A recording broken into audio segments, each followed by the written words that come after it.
It is winter in Hawaii. Our boat lies off the island of Maui.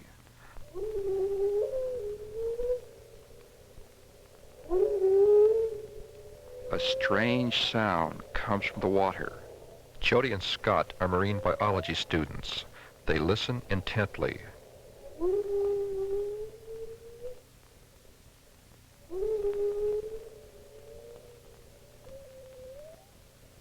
My name is Lee Tepley.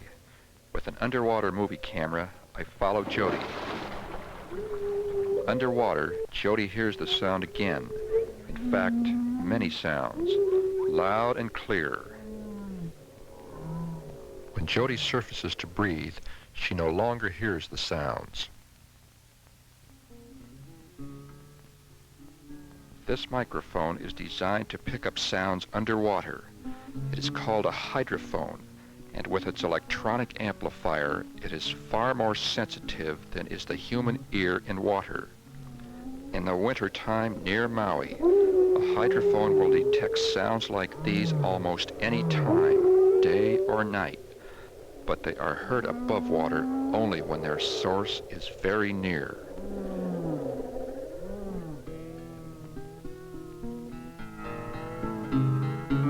Jody listens to the sounds picked up by the hydrophone, but they are more than just sounds. They are songs. They are the songs of one of the largest animals on Earth, and to me, one of the most exciting. They are the songs of the humpback whale.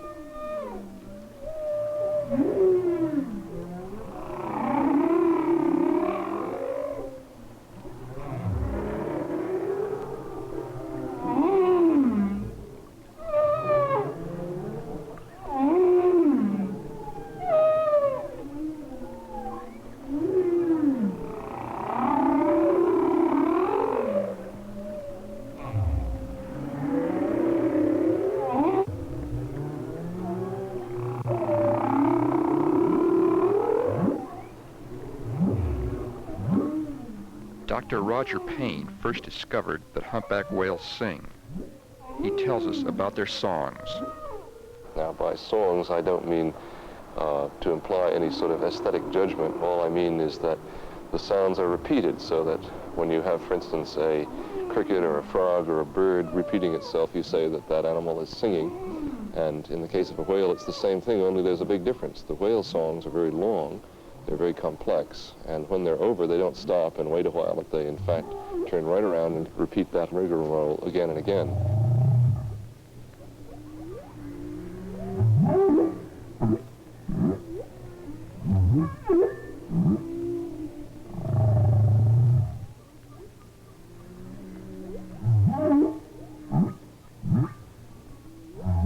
The song has a fascinating structure. One of the most interesting things about it is that it lasts such a long time. In the case of a bird song, you have a song that lasts for maybe a few seconds at most. In humpback whales, the shortest one we've ever heard was 6 minutes long, and the longest is 30 minutes, but an average song is about 15 minutes. The song itself has some interesting aspects to it. The song usually consists of about 6 themes, as we call them, which are complex arrangements of sound, and these 6 themes are broken down into a series of phrases. The phrases are repeated.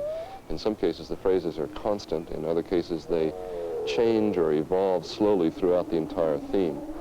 We have recorded the songs on magnetic tape. To get a better idea of how the phrases repeat and change, we speed up the tape.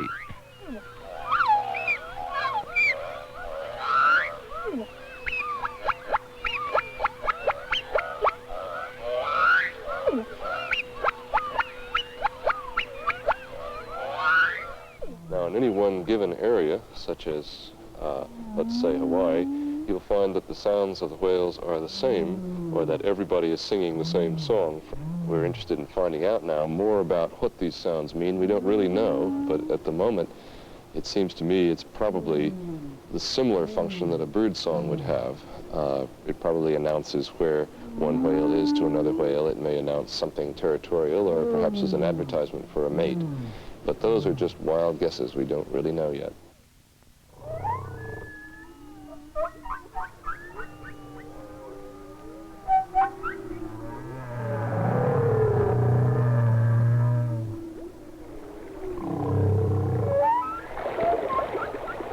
Humpbacks seldom sing when swimmers or photographers approach them, so the songs we hear in this film were not sung by the whales we see. But the songs carry a long way in water, and distant whales provide us with a background of almost continuous singing. As Jody comes near, this humpback seems to watch intently.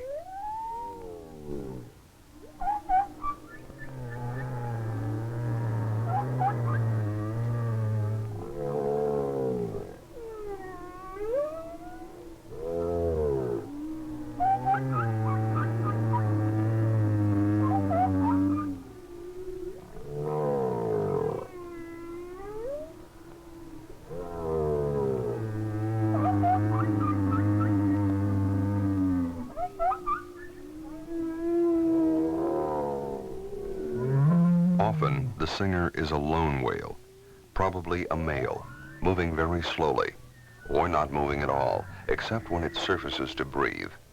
It may well be that the whale sings to attract a female. Humpbacks neither open their mouths nor blow bubbles when they sing. We don't know how they make these very loud sounds.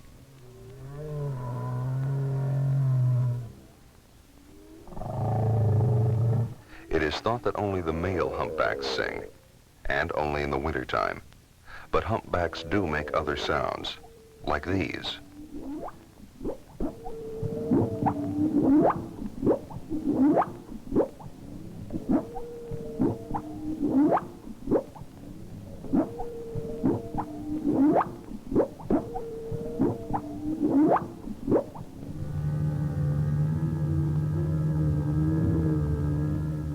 This is not an outboard motor. It is a sound made by a humpback whale.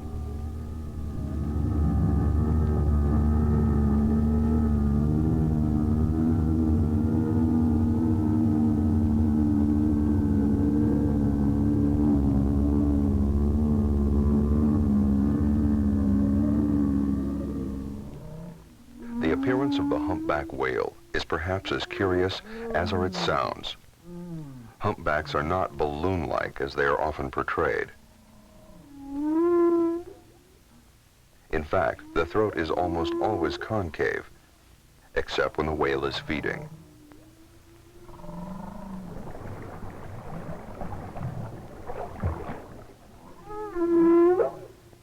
Adult humpbacks may be up to 50 feet long and weigh up to 45 tons, but the buoyancy of water neutralizes their great weight, and their great size does not hinder their graceful movements.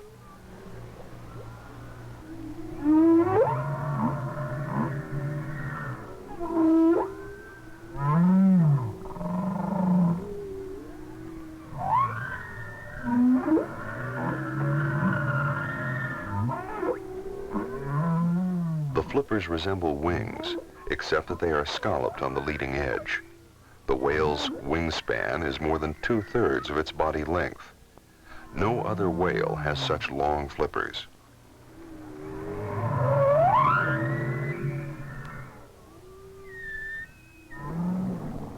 A fluke, a flipper, a whaleback, another back. Flipper flopping may be associated with courtship. Humpbacks may flipper flop for other reasons, perhaps to cool off, to break loose barnacles, or perhaps to signal other whales.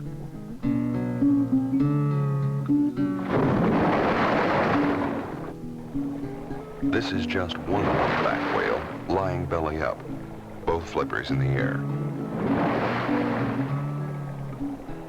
Flipper flopping may go on and on, perhaps for half an hour.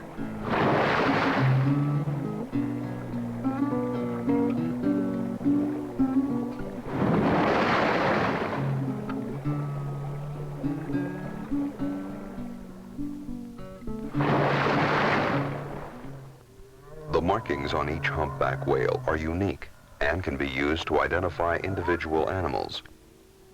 The differences are especially striking in the black and white coloration of the flippers.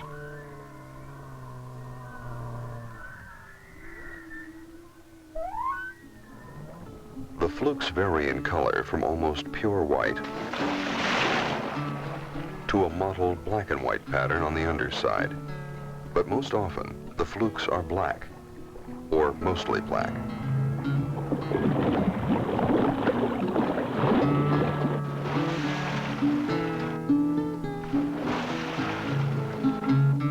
The dorsal fins of humpbacks exhibit a variety of shapes.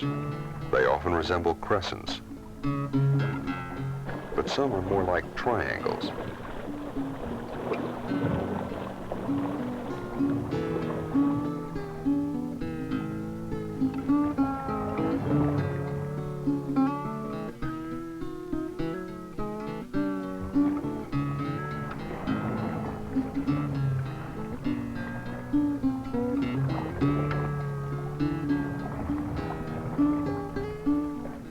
The deep notch in this dorsal fin probably resulted from an injury.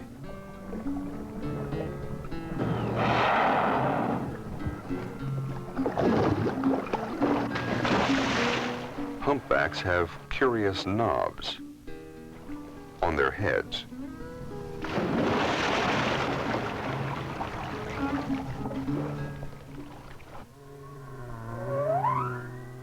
Each knob contains one or more hairs or hair follicles. The knobs may possibly have a sensory function, but we don't really know.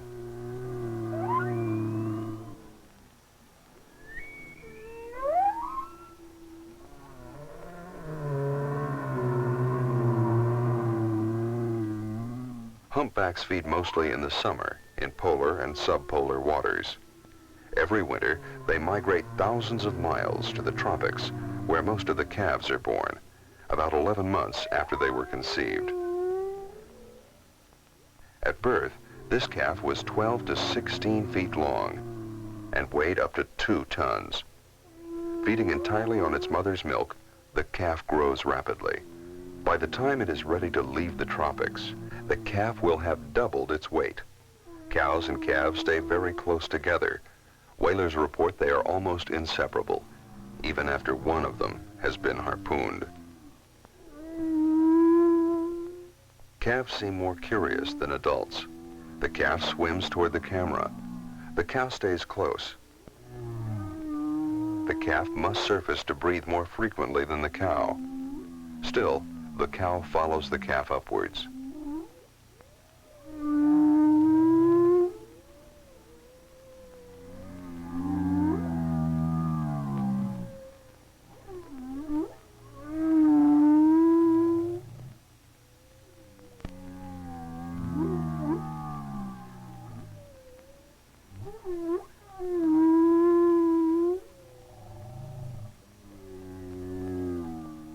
The white lines are pleats, or folds, which allow the mouth to expand for feeding.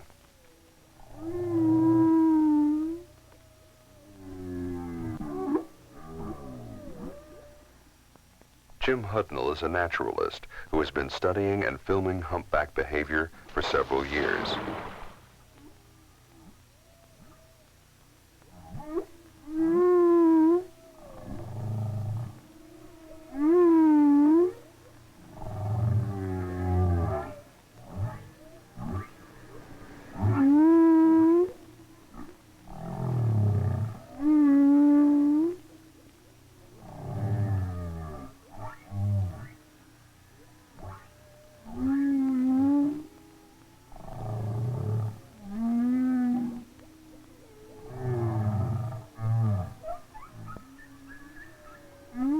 Rarely do humpbacks permit a swimmer to get as close as Jim does here. A third whale almost always escorts the cow and calf, swimming below and slightly to the rear. The escort whale may help protect the calf against enemies, like sharks and killer whales. Sometimes thrusting their heads out of the water, pods of humpbacks may swim rapidly at the surface for several hours. Hudnall first called this behavior surface traveling. He believes it to be a form of social or sexual play.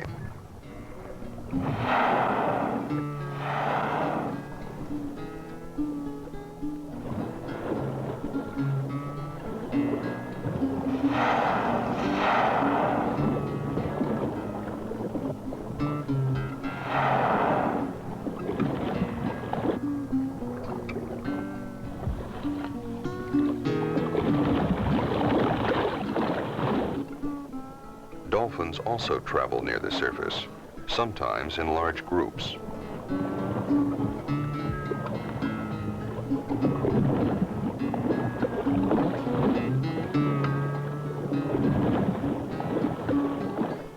Many types of dolphins will play in the bow wave of a fast-moving boat.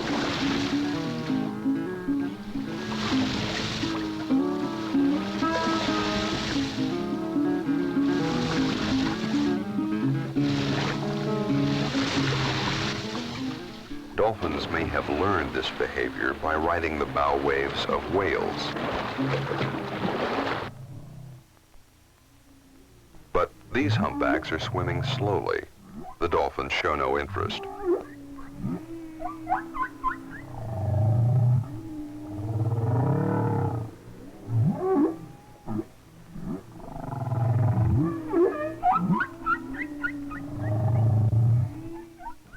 Dolphins are, in fact, small whales. These are leaping almost clear out of the water, a behavior called breaching.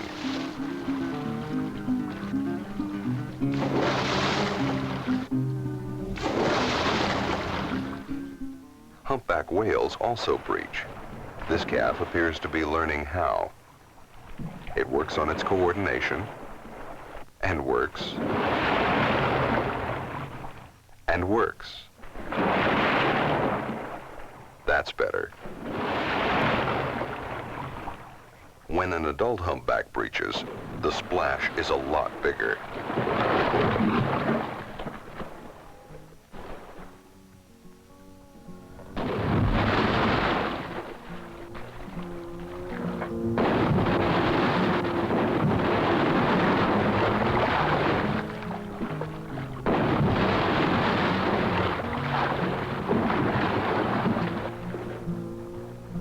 Often the whales turn in midair with flippers flying.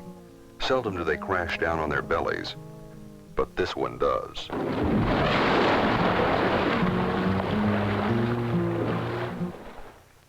Only a few people have actually seen a humpback start to breach. This simulation is based on their reports. The whale swims parallel to the surface. It picks up speed with only a few hard strokes and into the air.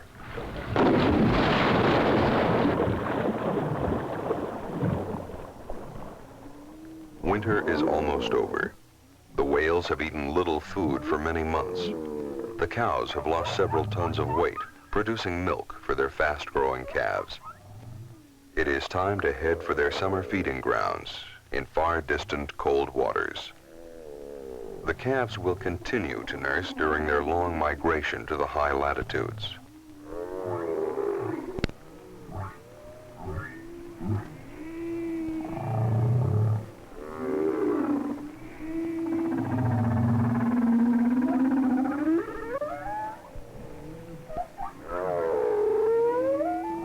Whales leave the warm island-protected waters of the tropics and head out into the open sea.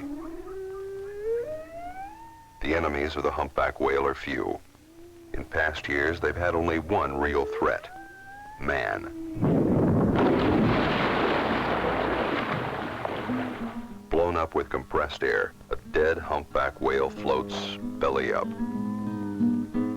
In two 10-year periods of modern whaling, one near the beginning and one near the middle of this century, the humpback population was reduced worldwide by 90%. In 1966, when humpbacks were fast becoming extinct, most of the world's whaling nations voluntarily agreed to stop the slaughter. With continuing protection from commercial whaling, there is now hope that the worldwide population of humpbacks will someday recover. And the songs of these magnificent animals will once again fill the oceans of the world.